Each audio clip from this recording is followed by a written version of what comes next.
Hola queridos estudiantes, espero que se encuentren bien, tomando las medidas sanitarias correspondientes.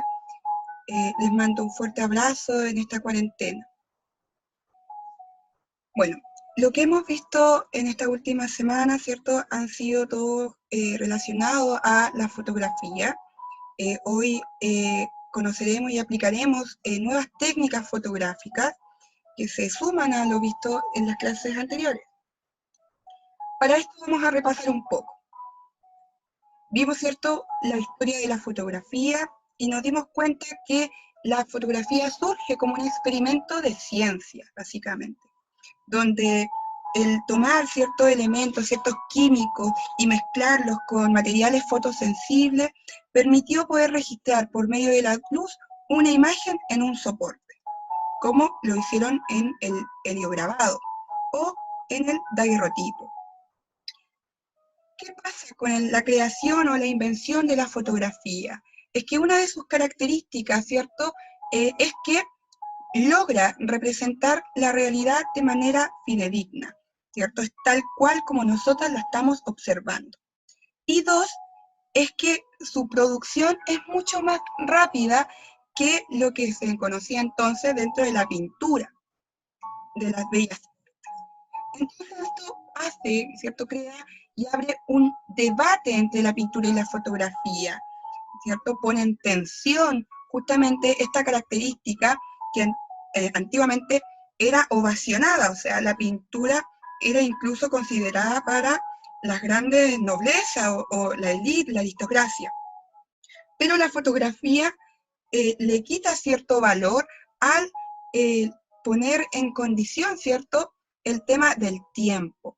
Una pintura, ¿cierto?, o un dibujo, incluso un grabado, puede llegar a tardar entre semanas y meses en poder tener, ¿cierto?, una reproducción de una realidad que nosotros queremos, ya sea un retrato, un paisaje, ¿cierto?, etcétera. En cambio, la fotografía lo hace de manera instantánea y aún mejor, o sea, realmente registrando lo que uno observa y no dando idealización a una realidad. Esto hace que este debate, ¿cierto?, obligue a reconocer también a un nuevo creador artístico, que es el fotógrafo, que a pesar de no utilizar, ¿cierto?, sus manos para crear algo como la pintura, como es la escultura, el dibujo, etc., utiliza como principal medio un lente de cámara, ¿cierto?, o una extensión de su ojo, que le permite componer imágenes y registrarlas, ¿cierto?, a partir de todo este proceso. También revisamos cómo se componen las imágenes. Vimos incluso un video, les mandé un video donde explica detalladamente las diferentes formas, ¿cierto?, de poder componer una imagen. A partir del equilibrio y la armonía, ¿cierto?, que disponga estos elementos dentro de la composición. Observemos el siguiente ejemplo. En la clase anterior vimos esta imagen y la realizamos a partir de esta composición utilizando esta cuadrícula. Esta cuadrícula lo que me va a permitir a mí es a partir de los centros, ¿cierto?, identificar primero el centro vertical y horizontal, poder entender cómo se organiza, ¿cierto?, todos los elementos o personas en este caso que encontramos acá. Esto me permite saber que ella es el centro, ¿cierto?, de atención de toda esta imagen. Todo converge justo en este punto sin como interrumpir, ¿cierto?, en cortar quizás el rostro como lo vemos acá, sino que justo la encuadra, justo en el centro. También nos vamos a dar cuenta que esta composición, si la volvemos a subdividir, nos vamos a encontrar que tiene ciertos elementos visuales que hacen de forma automática esta división.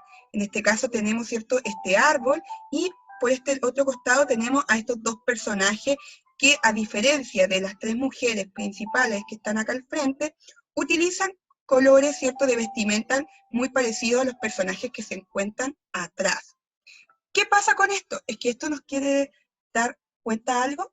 Pues sí, nos está hablando, ¿cierto?, que los elementos están organizados, ¿cierto?, para generar una armonía y al mismo tiempo para presentar, ¿cierto?, los personajes.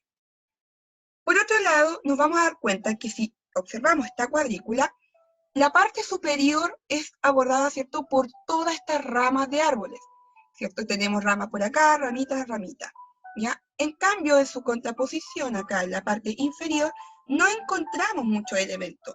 Encontramos parte, ¿cierto?, de la falda del vestido de ella y como objeto central, estas flores con el sombrero. ¿Eso qué nos permite entender? Que hay un balance de pesos, ¿ya? ¿Cómo entendemos el balance de peso? Muy sencillo. De manera horizontal, todo el peso se carga en la parte superior, ¿ya? Y si la observamos de manera vertical, ¿cierto?, como lo estábamos haciendo al principio, nos damos cuenta que en este sector está todo el peso. Y para equilibrarlo, toma la distancia, ¿cierto?, de estos tres personajes para reducirlos en tamaño, ¿ya? Y así la composición no se ve sobrecargada, y te obliga al mismo tiempo a hacer un recorrido de la obra de izquierda a derecha. Entonces, nos damos cuenta que la composición, ¿cierto?, entre equilibrio y armonía, es sumamente importante para poder, ¿cierto?, observar y contemplar bien una imagen, y sobre todo para crearla. También vimos cómo dentro de esta composición existen ciertas técnicas que nos permiten, ¿cierto?, lograr mejores encuadres, como son los planos fotográficos. Vimos cierto gran plano general, que es este plano que abarca todo lo que ve en su entorno. Es muy utilizado para la fotografía de paisaje, incluso la panorámica está dentro de este gran plano general. En cambio, el plano general es cuando dentro de este espacio gigante encontramos un elemento, ¿cierto?, de foco, en el cual el observador o el fotógrafo va a prestar toda su atención, sin olvidar, obviamente, el entorno, el lugar, ¿cierto?, el paisaje. El plano americano es un plano que te permite recortar o retratar de mejor manera una fotografía, ¿cierto?, de personas. En este caso, se utiliza el plano americano para hacer el corte y encuadrar en alguna escena o parte principal. ¿Qué pasa? Este corte es específicamente sobre la rodilla, ¿ya? Y cuando vemos fotografías, ¿cierto?, que se recortan bajo la rodilla, tendemos a pensar de que es una muy mala toma. ¿Por qué? Porque da la sensación de que no le alcanzó bien a tomar los pies o quizá midió mal, etc. Da la sensación de que la persona es inexperta. En cambio, cuando el recorte o el encuadre está sobre la rodilla, se entiende que se está dando un foco al centro de la persona, ¿cierto?, a lo más característico, y no da esta sensación de que a la persona le faltan los pies o que la fotografía salió mal, sino que entendemos que es un corte, es una forma de enmarcar algo que es un poco más importante cuando hacemos una fotografía de retrato. De esta manera vamos a ir viendo el plano medio. El plano medio, ¿cierto?, al igual que el plano americano, va a ir asumiendo también este efecto de zoom. Entonces, el plano medio va a tener el encuadre hasta, ¿cierto?, las caderas. Y fíjense que el encuadre y el tema del equilibrio se ve muy bien en esta fotografía, puesto que acá yo tengo mucho espacio, y este espacio equilibra justamente este corte, porque me dice que la mitad de esta fotografía, ¿cierto?, si yo la corto de manera horizontal, el rostro de ella queda justo en el centro, dándome un equilibrio de espacio, ¿cierto?, y este juego de peso, como habíamos visto en la imagen anterior. En el plano corto pasa lo mismo, con la diferencia que el encuadre hasta los codos. El primer plano, ¿cierto?, que es más conocido como la fotografía de retrato, es a partir del busto. El primerísimo primer plano es un acercamiento mucho más grande, ¿cierto?, a el primer plano, y se acentúa en el rostro en sí, sin considerar otros elementos del cuerpo. El Este plano detalle finalmente, ¿cierto?, es cuando nosotros entendemos que hay un modelo o una totalidad, ¿cierto?, mayor, pero que se está enfocando en un fragmento de ella. Hoy conoceremos 6 técnicas de fotografía. Existen muchas. Ustedes podrán encontrar muchísimas más en internet, ¿ya? Pero hoy vamos a revisar 6 técnicas que nos van a permitir componer artísticamente una fotografía desde el uso de una cámara digital, análoga o incluso desde el mismo celular. Primero, regla de tercio. Esta regla consiste en dividir mentalmente en 9 partes iguales la imagen. ¿Por qué digo mentalmente? Es porque uno con el tiempo, cuando aprende a componer, ¿cierto?, una fotografía, empieza a tomar estos elementos como esenciales. Incluso, si ustedes se percatan, en las cámaras digitales e incluso en los celulares, ¿cierto?, ya viene incorporada esta rejilla. Fíjense muy bien, ¿ya? ¿Por qué? Porque es una regla, es la regla transversal de toda la fotografía. Nos permite generar balance, componer, ¿cierto?, las imágenes de una manera que los elementos queden distribuidos de manera equilibrada. Si nos damos cuenta, aquí tenemos estas dos verticales, ¿cierto? Y justo estas dos verticales cortan en el centro de los dos objetos de esta imagen, lo que hace dar un equilibrio y una simetría entre, se podría decir, ya que ambos están representando justamente mitades, y que casi llegan a tocar, justo en la mitad de esta fotografía, casi llegan a toparse entre ambas. Entonces, ahí nos damos cuenta que esta ley nos va a permitir, ¿cierto?, generar una composición balanceada. Tenemos también la simetría y la línea guía. Primero, la simetría vamos a darnos cuenta, ¿cierto?, con esta división vertical, que ambos lados tienen básicamente las mismas cualidades, ¿ya? Simetría no necesariamente tiene que ser exactamente lo mismo que hay en un costado al otro, sino que tengan una igualdad, ya sea de elementos, de color, de forma, etc. Acá nos damos cuenta, ¿cierto?, como justo están aquí en el centro, que tenemos, ¿cierto?, pilares que se ven acá, tenemos entradas, como se ve acá, ¿cierto?, tenemos globos. Todos esos elementos, a pesar de que estén dispuestos de manera diferente, nos permite entender de que esta fotografía es simétrica, que ambos lados tienen los mismos elementos y casi la misma carga. Ahora, las líneas guía son estas líneas que nosotros vamos a ver acá, ¿cierto? Son estas líneas que se hacen de manera invisible con los elementos que tenemos y que nos permite, ¿cierto?, dar cierta profundidad y sobre todo hacerle guiar a nuestra mirada, ¿cierto?, hacia puntos que nosotros consideramos importantes, ¿ya? En este caso vemos que el foco principal está en el centro, pero puede no estar necesariamente en el centro. Y la línea guía les permitirá justamente orientar hacia dónde está nuestro foco. 3. Marcar dentro de un marco. Fijémonos bien en esto. Esta técnica ya se utilizaba en la pintura, ¿ya? Cuando vemos que el artista retrata, ¿cierto?, a algún personaje en una ventana, ¿cierto? Ya la ventana genera automáticamente la sensación del marco. Acá en la fotografía lo podemos observar con este ejemplo, donde vemos dos arquitecturas, una que se contrapone a la luz, ¿cierto?, permitiendo este encuadre oscuro, y la arquitectura que está afuera, ¿cierto?, que logra mantener toda esta luz natural que tiene el paisaje, y que logra dar justamente ese contraste con esta enmarcación oscura, ¿ya? Esto es marcar dentro de un marco, sin la necesidad de ocupar un marco. Como lo mencioné en el ejemplo, ¿cierto?, de la línea guía, acá podemos ver cómo a partir de estas diagonales, ¿cierto?, estas líneas que vemos marcaditas acá, nos lleva a un nuevo punto de atención que converge acá, ¿ya?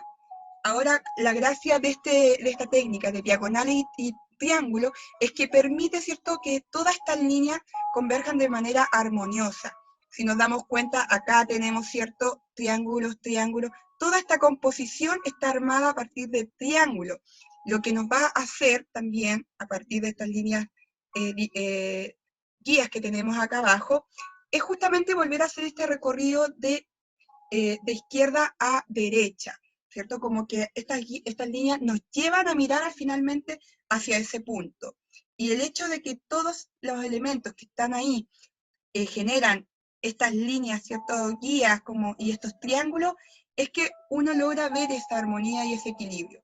Ahora, si tuviésemos algo que cortara circularmente, haría mucho más ruido y la atención ya no sería como este recorrido de mirar hacia la profundidad, sino que estaríamos ya viendo de manera aleatoria. Entonces, eso es la gracia y la importancia de usar técnicas en la fotografía, que nos permite lograr ciertos objetivos de atención. 5. Combinación de color. Acá aplicamos todos los conocimientos de color, el uso de colores complementarios, colores primarios, secundarios, etc. Y también la combinación de colores fríos y cálidos, o frío de manera aislada, etc. Nosotros nos damos cuenta que esta técnica es muy utilizada hoy en día. Es solo cosa de ver cómo funcionan, ¿cierto?, los filtros de Instagram o de estas aplicaciones de difusión de imágenes. Todas tienen, ¿cierto?, un aporte en relación al color, ¿ya? Así que experimenten también con este tipo de técnica. Y la última, que tiene relación con las perspectivas, ¿ya? En ella vamos a encontrar 3 tipos de formas de sacar una fotografía aplicando el uso de perspectiva. La primera es el picado, que es una fotografía, ¿cierto?, que se toma desde la altura y que tiene una leve inclinación, ¿ya?, que permite poder registrar casi la totalidad del elemento, o de la persona en este caso, que está fotografiada. Acá nosotros podemos ver el rostro del pequeño, los hombros del pequeño, y parte del cuerpo, incluso hasta sus pies, parte de sus piernas, etc. Logramos ver cierta totalidad. Asimismo ocurre con el contrapicado, que es la versión inversa. En vez de hacer una toma desde arriba, se hace desde abajo, y se mantiene esta diagonalidad, que se puede reconocer en las líneas, ciertos guías que nosotros identificamos de este edificio. Y por último está la cenital, que es muy parecida a la fotografía de picado, pero con la diferencia que esta ya no tiene una inclinación. Está derechamente, ¿cierto?, puesta sobre el modelo, sobre, ¿cierto?, el objeto a fotografiar, de manera perpendicular. Por lo tanto, solo registra lo que alcanza a ver, ¿ya? Ya no se muestra parte de la totalidad, por ejemplo, en este caso, de este músico, como es en la fotografía de picado. Como les comentaba, existen muchas técnicas más, ¿ya? Las próximas clases nosotros vamos a ir revisando otras técnicas de fotografía que nos van a permitir experimentar, ¿cierto?, con ella.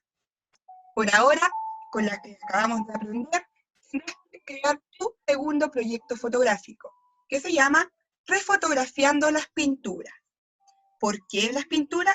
Pues bien, para que comprendamos bien, ¿cierto?, esta tensión que ocurría entre la pintura y la fotografía. Para ello, vamos a recrear una obra de arte que aplique alguna de las técnicas de composición de imágenes que hemos visto hasta ahora. Y la tendrás que registrar fotográficamente, como este ejemplo, ¿no? Hoy en día, este tipo de fotografía se ha hecho muy popular, así que ejemplos tienes muchos.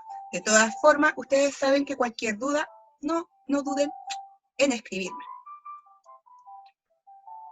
Observen los ejemplos. No es necesario que sea exactamente igual. La idea es recrear la obra con lo que ustedes dispongan. Va a ser muy divertido hacerlo, créanme, y cuando vean los resultados, les va a encantar. ¿Qué deben hacer después de recrear la obra y fotografiarla? Pues enviarla a mi correo con los siguientes datos. Nombre de la obra, ¿cierto?, que va a recrear, ya sea la Mona Lisa, ya sea una obra de Vincent Van Gogh, etc. La obra que a usted se le ocurra. Mencionar la o las técnicas de composición que tiene su trabajo, ¿ya? Recuerden que una fotografía puede tener tanto una forma de componer o una técnica fotográfica, como puede tener variadas, ¿ya? Eso ustedes van a tener que identificarlo. Y obviamente, nombre y curso, y me lo envían todo a mi correo. Ustedes el correo ya lo tienen, ¿cierto? Va junto con todas las guías que les he enviado. Como ya les dije, en la próxima clase veremos más técnicas fotográficas que nos van a permitir experimentar con esta técnica, ¿ya? Así que hasta la próxima. Nos vemos. Cuídense.